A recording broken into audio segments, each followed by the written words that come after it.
Hello guys, welcome. अगर आपने इस चैनल को सब्सक्राइब नहीं किया है तो सब्सक्राइब कर लीजिएगा और बेल आइकन भी प्रेस कर दीजिएगा। आज हम पढ़ते हैं मराठा आरक्षण। जो मराठा आरक्षण मांग रहे हैं उसकी बहस पर। तो महाराष्ट्र में मराठा 32% हैं। जो मराठा थे वो योद्धा और जमींदार वर्ग से जुड़े हुए हैं। मराठा आरक्षण के कारण मराठा मामला सुप्रीम कोर्ट पहुंचा है। इस कारण अदालत में 50% आरक्षण सीमा पर सभी राज्यों की राय जानने के लिए नोटिस जारी किया गया है। इंदिरा साहनी बनाम भारत संघ मामले में सुप्रीम कोर्ट ने तय किया था कि शिक्षा और नौकरी में 50% तक आरक्षण ही दिया जा सकेगा। जबकि देखा जाए तो कुछ राज्यों जैसे कि तमिलनाडु में 69% आरक्षण की व्यवस्था तमिलनाडु राज्य के द्वारा की गई है। इससे संबंधित कानून को 9वीं अनुसूची में रखा गया है। कानून के तहत मराठा समाज को नौकरियों और शिक्षा में 16% आरक्षण देने का प्रावधान किया गया था। जो मराठा समाज है इसको नौकरी और शिक्षा में। तो देखते हैं ये मेन मुद्दा क्या है। 2018 में महाराष्ट्र सरकार ने मराठा आरक्षण को मंजूरी देने वाला कानून पारित किया था।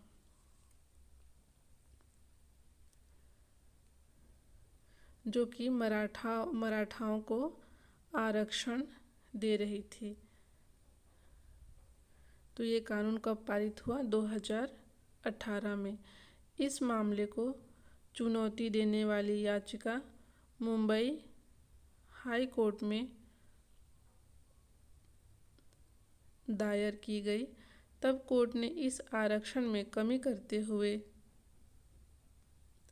शिक्षा में 12% और नौकरी में 13% आरक्षण तय किया, जो पहले 16% था। उन दोनों में आरक्षण का प्रतिशत को कम कर दिया गया, जैसे कि शिक्षा में 12% और नौकरी में 13%। हाई कोर्ट ने कहा, इंदिरा साहनी मामले केस में सुप्रीम कोर्ट द्वारा निर्धारित 50% आरक्षण की सीमा को पार किया जा सकता है। यह हाई कोर्ट ने अपवाद स्वरूप कहा, जिस पर इस हाई कोर्ट के फैसले को सुप्रीम कोर्ट में चुनौती दी गई और इंदिरा साहनी केस का हवाला देते हुए 3 जजों की बेंच ने इस डिसीजन पर रोक लगा दी। साथ ही इस मामले को 5 जजों की बेंच को भेज दिया गया। जस्टिस अशोक भूषण की अगुवाई वाली 5 जजों की संवैधानिक पीठ इस कानून की संवैधानिक वैधता की बात कर रही है। तब कोर्ट ने यह तय किया कि सभी राज्यों की राय ले लेनी चाहिए, जिसमें अनुच्छेद 342A की व्याख्या भी शामिल है, जिससे सभी राज्य प्रभावित होंगे। इसलिए सभी राज्यों के विचार जानना आवश्यक है। इसमें 342A की व्याख्या भी शामिल है और इस कारण से सभी राज्यों के विचार जानना सुप्रीम कोर्ट ने आवश्यक समझा और इनके लिए नोटिस भेजा गया। और पहले 3 जजों की बेंच थी, बाद में 5 जजों की संवैधानिक पीठ अभी इस संवैधानिक वैधता की बात कर रही है।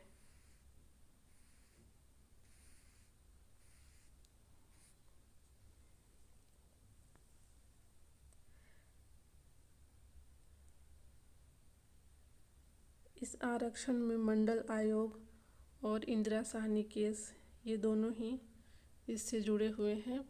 और अनुच्छेद 342A भाग 16 में संविधान में अनुसूचित जाति आयोग और अनुसूचित जनजाति आयोग का गठन ये दिया गया है। अनुच्छेद 342A भाग 16 में है अनुच्छेद 342A।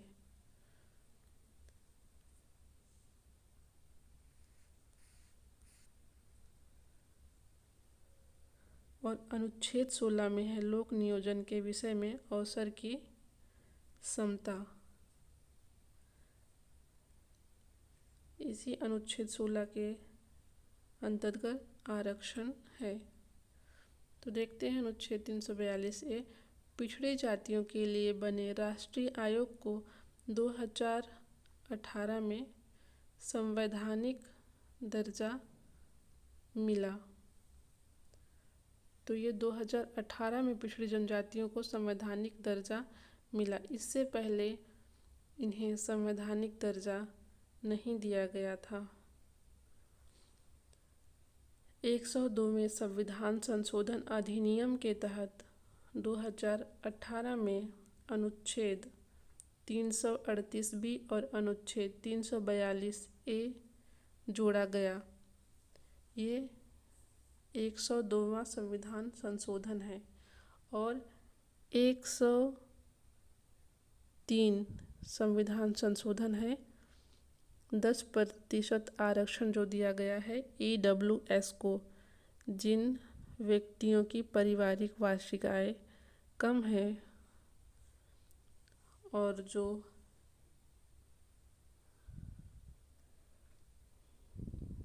जिनकी ज़मीन कम है, पारिवारिक आय कम है, वो EWS में आते हैं। 103 संविधान संशोधन है।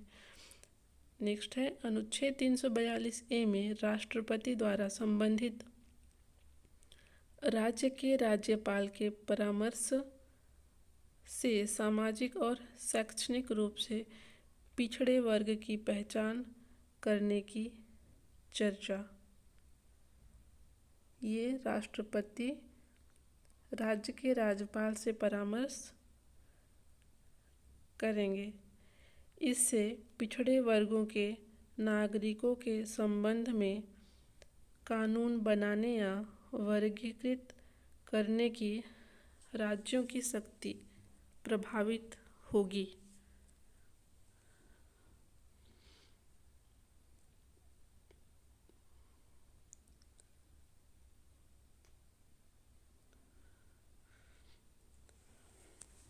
और इंदिरा साहनी बनाम भारत संघ मामला में यह कहा गया था कि 50% कुल 50% से ज़्यादा आरक्षण नहीं दिया जा सकता, जिसे सभी कैटेगरी के लोगों को टोटल मिलाकर 50% से ज़्यादा आरक्षण नहीं दिया जा सकता है। लेकिन तमिलनाडु ने 69% आरक्षण दिया है। इसी प्रकार देश के अन्य राज्यों में आरक्षण का प्रतिशत 50 से बढ़ा है। अब देखते हैं आगे सुप्रीम कोर्ट का डिसीजन क्या होगा।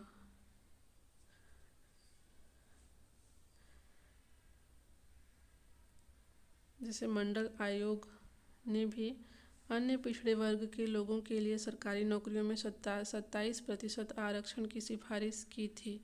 और इस तरह उन्होंने भी कहा था कि संपूर्ण आरक्षण है अनुसूचित जाति, जनजाति और पिछड़े वर्ग का, वह 50% ही हो, उससे अधिक नहीं।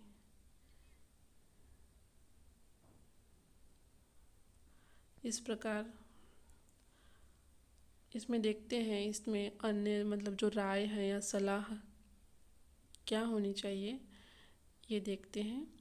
तो आरक्षण और सामाजिक न्याय के बीच की कड़ी के पुनर्निर्माण की ज़रूरत है, क्योंकि अभी भी आरक्षण जो शैक्षिक किसी भी स्तर पर मेरिट का प्रावधान का उल्लंघन न हो, मतलब मेरिट को प्राथमिकता देनी चाहिए। राजनीतिक आधार पर अपेक्षाकृत समृद्ध जातियों को आरक्षण देने की व्यवस्था को समाप्त करना जरूरी है, क्योंकि अभी देखा जाता है कहीं न कहीं जो समृद्ध जाति हैं उनको भी आरक्षण दिया जा रहा है, भले वो ऊंचे पद पे हों या उनकी इनकम अच्छी हो।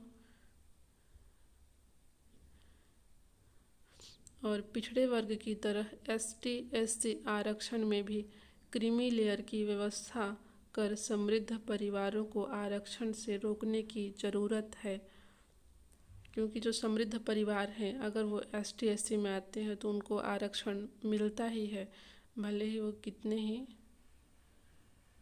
ऊंचे तबके में हों। राज्य सरकार के सियासी फायदे के लिए आरक्षण को दूर करने की ज़रूरत है।